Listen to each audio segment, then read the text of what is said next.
तो हेलो दोस्तों, तब आपने प्रयोग की विधि के द्वारा देखते हैं अम्ल और क्षार के साथ धातु के साथ क्या अभिक्रिया करता है। तो देखिए, ये इधर अम्ल के साथ है, इधर क्षारक के साथ है। ये प्रयोग विधि से बताया गया है एनसीईआरटी बुक में। ठीक है, तो हम इसको समझते हैं। अगर अम्ल है जो धातु के साथ अभिक्रिया करके क्या करता है, तो आप लोग के पता है धातु अम्ल के साथ अभिक्रिया करके लवण प्लस हाइड्रोजन गैस देता है। अब ध्यान दीजिए, एक प्रयोग किया गया है। क्या किया गया है? प्रयोग। अब एक स्टैंड लीजिए, एक परखनली लीजिए। देखिए, ये स्टैंड है, ये परखनली है, ये कॉर्क लगा हुआ, इसमें परवाह नली है। ठीक है, ये एक और एक्स्ट्रा बीकर है। ठीक है, तो ध्यान दीजिए, हमने क्या किया, एक परखनली लिया, एक क्या लिया, परखनली, और हमको अम्ल धातु के साथ अभिक्रिया कराना है। तो इस परखनली में मैंने एक तन्नु सल्फ्यूरिक अम्ल ले लिया। क्या ले लिया?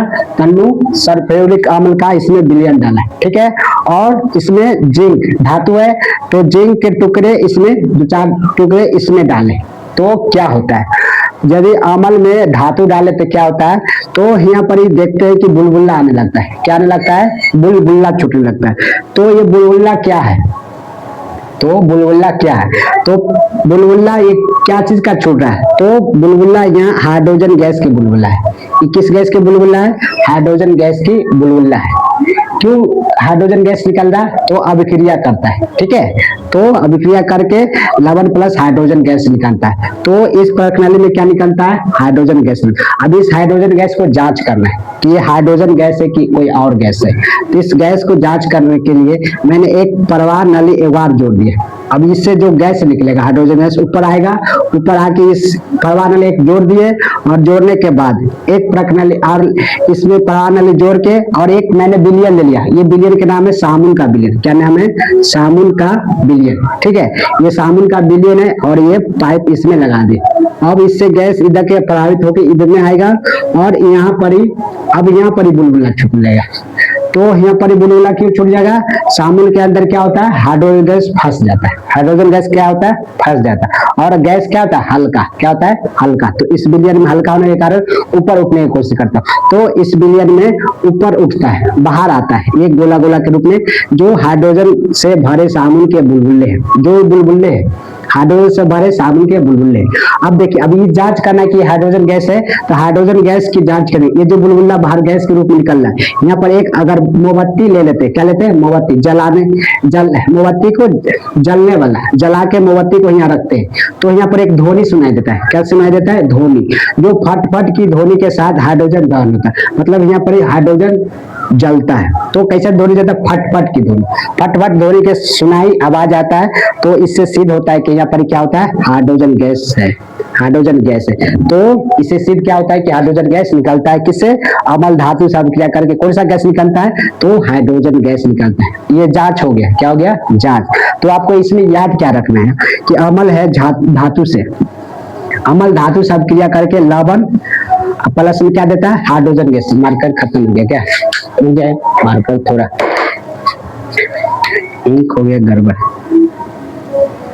तो ध्यान दीजिए, आपको याद क्या रखना है, अम्ल है तो धातु से अभिक्रिया करके लवण प्लस हाइड्रोजन गैस बनाता है। देखिए, एक समीकरण बना देते हैं। अम्ल हम क्या ले लेते हैं? समीकरण सल्फ्यूरिक अम्ल H2SO4, और कौन सा धातु लिए थे? जिंक लिए थे। जिंक लिए थे और सल्फ्यूरिक अम्ल लिए थे। अब इससे अम्ल बनेगा तो लवण बनेगा, तो ZnSO4 लवण बन जाएगा, ZnSO4, और कौन गैस बन जाएगा? Hydrogen gas. क्या बन जाएगा? हाइड्रोजन। ये एक समीकरण बन गया। अब ध्यान दीजिए, अब यही बात इस भाषा में लिखा हुआ है।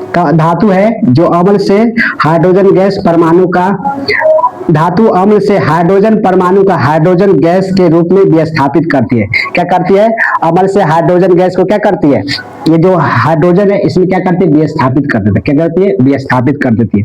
जो ये हाइड्रोजन है ना, जो धातु क्या करता है? इसको विस्थापित करता है, जिससे हाइड्रोजन गैस निकलता है। तो धातु अम्ल से हाइड्रोजन परमाणु का हाइड्रोजन क्या कर देता है? गैस के रूप में विस्थापित कर देती है, और एक यौगिक का बनाता, और यौगिक बनाता है, जिसको क्या बोलते हैं? लवण कहते हैं। तो यहाँ से लवण के भी परिभाषा निकाली गई कि लवण क्या है। तो किसी अभिक्रिया में धातु है जो अम्ल से अभिक्रिया कर क्या बनाता है? एक यौगिक, जिसको क्या बोलते हैं? लवण बोलते हैं। तो लवण के यहाँ से भी परिभाषा आप देख ले, तो ये लवण है। क्या है? लवण। साथ में हाइड्रोजन गैस निकली। थोड़ा सा इंक डाल लेते हैं। ठीक है,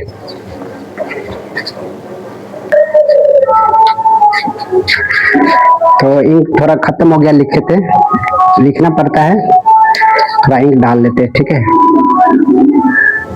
आप लोग ऑफलाइन में ऐसे होता है ना, टीचर लोग का इंक खत्म हो जाता है तो इंक डालते हैं, तो ऑफलाइन जैसा फीलिंग हो जाएगा, होता होगा आप लोग को, है ना। तो थोड़ा अंदर से डाल लेते हैं, क्या डाल लेते हैं अंदर से, तो ताकि फिर अभी बहुत सारे पढ़ाना भी है, तो इसमें एक तो बाहर से तो डाल दिए, अभी खुल नहीं रहा है। ऑफलाइन में ऐसे ही होता है, खुल न रहेगा, सर जी खोल दीजिए तो दूसरे से दोस्त से खुलवाते, ऐसा भी होता है कि नहीं, बताइए। तो जा, तो देखिए, हम ध्यान दीजिए, इसमें इंक डाल लेते हैं, इंक 4 बूंद डाल दिए और ये डाल दिए हैं, और इसमें हाँ, तो ओहो चूक गया, अरे यार चलिए हो गया, लग गया है। और जब भी आप लोग के इंक डालते हैं तो हाथ में लग जाता है, देखिए मेरा भी लग गया है, हाथ में लग गया। तो चलिए, तो यहाँ पर रख देते हैं। तो हम लोग पढ़ लिए हैं ये वाला अम्ल धातु के साथ क्या बनाता है, लवण प्लस हाइड्रोजन गैस। अब देखिए क्षारक के साथ क्या होता है, क्षारक धातु से अभिक्रिया करके क्या बनेगा, तो ये समझना, क्षारक धातु के साथ अभिक्रिया क्या बनेगा, सेम देखिए। अब इसमें जो परख नली है, इसमें क्षारक रखेंगे, क्या रखेंगे, क्षारक। ये परख नली में क्षारक हम लिए सोडियम हाइड्रोक्साइड, क्या ले लिए हैं, सोडियम हाइड्रोक्साइड। इस क्षारक का सोडियम हाइड्रोक्साइड का घोल डाले और इसमें धातु डाले, ये दानेदार जिंक के टुकड़े, जिंक ही डाले, क्या डाले, जिंक। और इसमें देखिए, इसमें भी बुलबुला बनने लगता है, क्या बनने लगता है, बुलबुला। तो हाइड्रोजन गैस की बुलबुला बनने लगता है। अब इस गैस को जांच करना है, क्या करना है, हाइड्रोजन गैस को क्या करना है, जांच। तो एक प्रवाह नली से जोड़ दिए और ये साबुन का विलयन में डाल दिए, और साबुन के विलयन से यहाँ पर क्या बनेगा, गैस। और गैस बन जाता है क्योंकि ये साबुन यानी अपने विलयन में हाइड्रोजन गैस को फंसा लेता है, और हाइड्रोजन गैस इसमें फंसा लेता है, जिसके कारण यहाँ पर बुलबुला बनने लगता है। तो हल्का हाइड्रोजन हल्का रहता है तो ऊपर की ओर बढ़ता है, तो ऊपर की ओर होने के लिए वो ऊपर बाहर निकलता है बुलबुला के रूप में। तो देखिए, हाइड्रोजन से भरे साबुन के बुलबुले, ये सब बुलबुले है, किस चीज का, हाइड्रोजन। तो गैस के रूप में ऊपर आता है। इसको जांच करने के लिए वही एक मोमबत्ती लेके, जला हुआ मोमबत्ती या परखते हैं, तो ध्वनि कैसे सुना रहता है, फटफट की ध्वनि के साथ हाइड्रोजन का क्या होता है, दहन होता है, ठीक है। तो देखिए, तो क्या बनेगा, अगर क्षारक धातु से अभिक्रिया करे क्या बनेगा, ये भी लवण प्लस हाइड्रोजन गैस बनाता है, ये भी क्या बनाता है, लवण प्लस हाइड्रोजन गैस बनाता है। तो देखिए, इसका अब समीकरण बनाए थे, सोडियम हाइड्रोक्साइड लिए थे, NaOH प्लस जिंक लिए थे, और इसका देखिए लवण बन जाएगा Na2ZnO2, सोडियम जिंकेट प्लस में हाइड्रोजन गैस बन गया। लेकिन ध्यान रखिए, ध्यान रखना है कि ऐसा अभिक्रिया सभी धातु के साथ नहीं होता। क्षारक में क्या होता है ना, कि सभी धातु के साथ ऐसा नहीं होता है। कुछ ही धातु है जो क्षारक के साथ अभिक्रिया करके हाइड्रोजन गैस देती है या लवण में, सभी नहीं करती। तो अगर पूछे कि क्वेश्चन में कि क्या सभी धातु क्षारक से अभिक्रिया करके हाइड्रोजन गैस देता है, तो कथन आर में दे सकता है। तो याद रखिएगा, ऐसा अभिक्रिया सभी धातु के साथ नहीं होती है। तो ये नोट्स में इसीलिए लिख दिए। तो ध्यान दीजिए, अम्ल धातु के साथ अभिक्रिया और क्षारक धातु के साथ अभिक्रिया, अगर एक लाइन में समझना हो तो अम्ल है जो धातु से अभिक्रिया करके क्या बनाता है, लवण प्लस हाइड्रोजन गैस, और क्षारक के धातु के साथ अभिक्रिया क्या बनाता है, लवण प्लस हाइड्रोजन गैस। लेकिन क्या सभी धातु के साथ ऐसा करता है, नहीं करता है, ये बात आपको ध्यान है। तो देखिए, अब ये क्लियर हो गया दिमाग में, ये प्रयोग के द्वारा क्लियर हो गया, कंसेप्ट क्लियर हो जाएगा, तो आप अपने भाषा से भी लिख सकते हैं, है कि नहीं।